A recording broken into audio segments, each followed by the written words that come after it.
Hello everyone, welcome to the Study Point YouTube channel. Today is day 3. In today's class we are going to learn some useful English sentences for daily life. So let's start. तो friends, आज के इस video में हम day 3 spoken English class का पढ़ेंगे। तो चलिए बिना टाइम वेस्ट किए हुए हम पढ़ते हैं स्पोकन इंग्लिश डे 3। भावबोधक यानी एक्सक्लेमेशन। अंग्रेजी में मन के अलग अलग भावों को प्रकट करने का अपना ही तरीका है। यह सरल भी है और सुंदर भी। हैरानी, खुशी, दुख, नाराज़गी और भी दूसरे कई भाव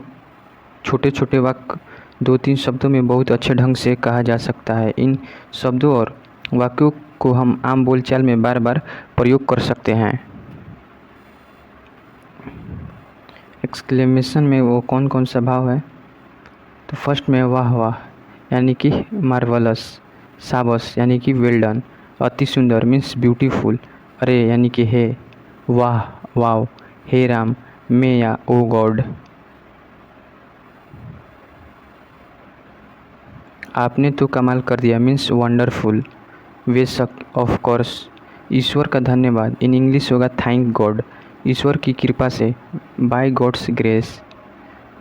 खुदा आपको बरकत दे, मे गॉड ब्लेस यू, आपको भी यानी सेम टू यू, बहुत बढ़िया मीन्स एक्सीलेंट, बड़े दुख का समाचार यानी कि हाउ सैड,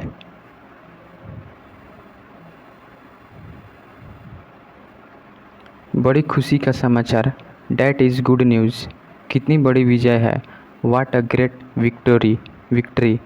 प्रभु मेरे आश्चर्य में, गॉड हेवेंस, सुनिए, हेलो लिसन, फटाफट करिए, हरी अप प्लीज़, कितनी बुरी बात मीन्स हाउ ट्रेबल, कितनी अपमान की बात है, हाउ डिस्ग्रेसफुल, बड़ी फिजूल बात है, हाउ एब्सर्ड, उसकी इतनी हिम्मत मीन्स हाउ डेयर ही, क्या खूब मीन्स हाउ स्वीट, कितना सुंदर मीन्स हाउ लवली, ऐसा कहने की तुम्हें हिम्मत कैसे हुई means how dare you say that, प्यार है यानी कि ओ डेयर, जल्दी चलो, हरी अप, जल्दी चलना क्या हो जाएगा, हरी अप, चुप रहिए मीन्स क्वाइट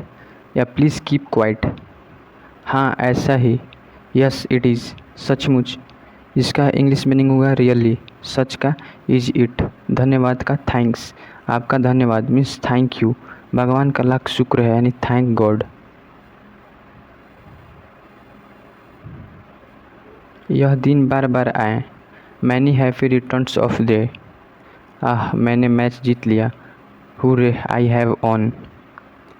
आपके स्वास्थ्य के लिए यानी फॉर योर गुड हेल्थ, बधाई यानी कॉन्ग्रेचुलेशंस, कितनी बेहदगी है यानी कि व्हाट नॉनसेंस, कितनी शर्म की बात है यानी कि व्हाट अ शेम, कितनी दुखद बात है, हाउ ट्रेजिक,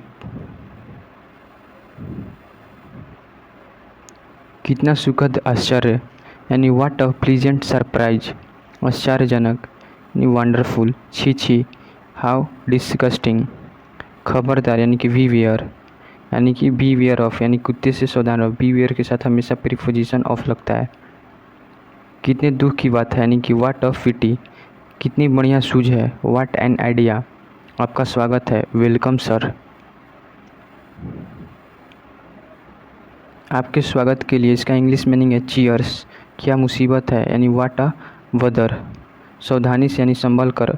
वॉच आउट, कहीं नज़र न लगे, टच वुड, अब चाहे जो हो, कम व्हाट में, याद रखें रिमेंबर, सामान्य वाक्य में जहाँ अल्प विराम या पूर्ण विराम लगता है वहाँ भावबोधक वाक्य में विस्मयादि बोधक चिन्ह यानी एक्सक्लेमेटरी साइन लगता है, जैसे रियल यानी सचमुच, वंडरफुल यानी आश्चर्यजनक, लज्जा, दुख, आश्चर्य, हर्ष, क्रोध आदि अनेक भावों को प्रकट करने के लिए व्हाट, हाउ आदि शब्दों का प्रयोग होता है, जैसे what a shame, how wonderful इत्यादि। विस्मयादि बोधक यानी एक्सक्लेमेटरी सेंटेंस बोलते समय ध्वनि में आश्चर्य आदि भाव का स्वर होता है, उसे हम एक्सक्लेमेटरी सेंटेंस कहते हैं, जिससे भाव व्यक्त हो।